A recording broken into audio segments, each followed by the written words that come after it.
আজ 28শে ফেব্রুয়ারি ছাত্র জনতার সেই কাঙ্ক্ষিত নতুন রাজনৈতিক দলের আত্মপ্রকাশের দিন। আছি এখন মানিক মিয়া এভিনিউ সংসদ ভবনের সামনে। প্রায় 1 বছর আগে ধানমন্ডি থেকে এক বৃষ্টি ভেজা রাতে ফেরার সময় আমার সঙ্গে রাহাত খান ছিলেন।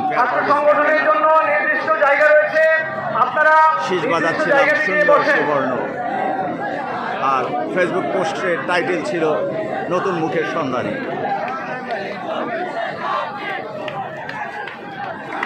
পরিচ্ছন্ন রাজনীতির অভিযান, টেকসই শান্তি ও উন্নয়নের সমাধান এই মুহূর্তে দরকার মোবাইল ইলেকট্রনিক সরকার। এরকম বেশ কিছু প্যাডের মধ্যে স্লোগান লিখে, প্ল্যাকার্ড লিখে আমরা ফেয়ার পলিটিক্স ক্যাম্পেইন করছি। আজকে বহু কাঙ্ক্ষিত একটি নতুন দলের আত্মপ্রকাশ হবে। একজন ভদ্রলোক তার 2 জন রাজকন্যাকে নিয়ে এখানে আসছে। ভাইয়া, আপনি এখানে বাচ্চাদের নিয়ে আসছেন এরকম ক্রাউডে?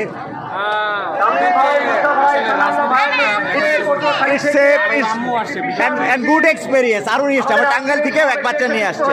এটা হ্যাপি ব্যাপার এই বাচ্চাদের জন্য, এই শিশুদের জন্য, শিশুদের স্বার্থে এসো আমরা করি নতুন বাংলাদেশ, সুন্দর বাংলাদেশ, নিরাপদ। ঠিক আছে, আপনার এইটা খুবই ইফেক্টিভ হবে। আর এর জন্য আমি চাই যে পরিচ্ছন্ন রাজনীতি চর্চা করি, নোংরাটা না হোক, তাহলে ইনশাল্লাহ সলভ হয়ে যাবে। জি জি জি, এবং আমরা এটা অ্যাক্টিভ থাকি নাগরিক। আমরা এটা অ্যাক্টিভ ছিলাম দেখে ঘুষ দুর্নীতি এসব একটু বেশি হচ্ছে, তাই না ভাইয়া? এখনো ঘুষ দুর্নীতি হচ্ছে, কিন্তু আমাদের এটা রুখে দিতে হবে। হুঁশিয়ার, সাবধান, আপনারা একটু হয়ে যাই। আমরা সবাই মিলে ভালো থাকবো নিশ্চয়ই, তাই না?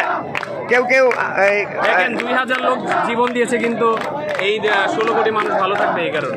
জি জি জি, তাহলে আমাদের কিছু দায়িত্ব আছে, ওই দায়িত্ব ওয়ান্ডারফুল। আপনি চমৎকার থাকুক ফ্রি, আমরা দেখতে পাচ্ছি খুব বেশি দূরে না। ওকে, ব্লগার আমরা তাদেরকে স্বাগত জানাই। নতুন দিনের স্বপ্ন নিয়ে একজন বাবা, একজন ইয়াং, মাথায় পতাকা বাঁধা, 71-এর স্মৃতি, 71-এর চেতনায়, 24-এর প্রেরণায় আগামীর বাংলাদেশ আত্মপ্রকাশ করছে। আমাদের এই আত্মপ্রকাশ অনুষ্ঠানে যারা উপস্থিত হয়েছেন এখানে দেখতে পাচ্ছি টাঙ্গাইল নাগরিক কমিটির, এবং আজকে নিশ্চয়ই দলের রাসেল ভাই আজকে টাঙ্গাইল থেকেই মাত্র আসলাম আমরা, তাই না? আপনি কিছু বলেন। ধন্যবাদ রিপন ভাই। আসলে ছাত্র জনতার যে আকাঙ্ক্ষিত রাজনৈতিক দলের আজকে আত্মপ্রকাশ হচ্ছে। আপনারা জানেন ইতিমধ্যে একটা প্রাথমিক নাম চলে আসছে আমাদের সামনে, সেটা হলো জাতীয় নাগরিক পার্টি।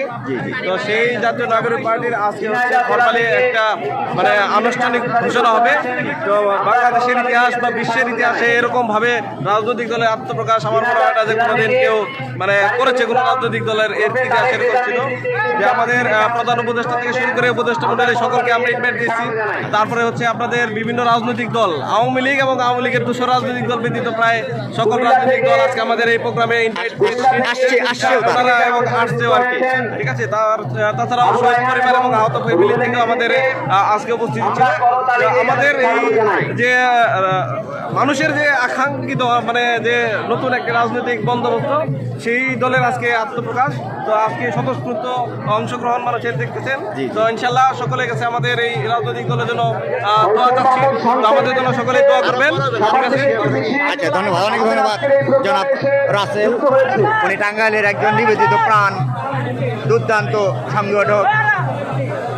সেই সঙ্গে আছেন আজাদ খান ভাসানী, কেন্দ্রীয় সদস্য। স্বতঃস্ফূর্ত মিছিল জুলাই অভ্যুত্থান পরবর্তী লাল সবুজের পতাকা নিয়ে নতুন বাস্তবতায় যারা 71 নিয়ে প্রশ্ন আপনারা দেখছেন নতুন একটি দল জুলাই অভ্যুত্থান থেকে গড়ে ওঠা নতুন একটি দলের আত্মপ্রকাশ করতে যাচ্ছে। এটা 71-এর জেনারেশন। আমরা আশা করছি আমরাই বাংলাদেশ, লাল সবুজের বাংলাদেশ, আগামী বাংলাদেশ লাল সবুজের অভিযান, অপারেশন গ্লোরি হান্ট। পরিচ্ছন্ন রাজনীতির অভিযান, টেকসই শান্তি ও উন্নয়নের সংস্থা। মহান সংসদ সামনে, এখানে আমরা যোগ্য, দক্ষ, সৎ যুগোপযোগী সময় উপযোগী নেতৃত্ব চাই। বাংলাদেশের বিভিন্ন রাজনৈতিক দলের টেকসই শান্তি ও উন্নয়নের রাজনৈতিক পলিসি চাই। এবং বিভিন্ন কূটনীতিকরা আমাদের আজকের সমাবেশে যুক্ত হয়েছেন, তাদেরকে স্বাগত জানাই। নারী পুরুষের দারুণ সমাগম এবং এটা কেবল বাড়ছে আসছে লোকজন। আমি অবাক হলাম, কিছু কিছু বাচ্চাদের নিয়েও গার্ডিয়ানরা আসছে।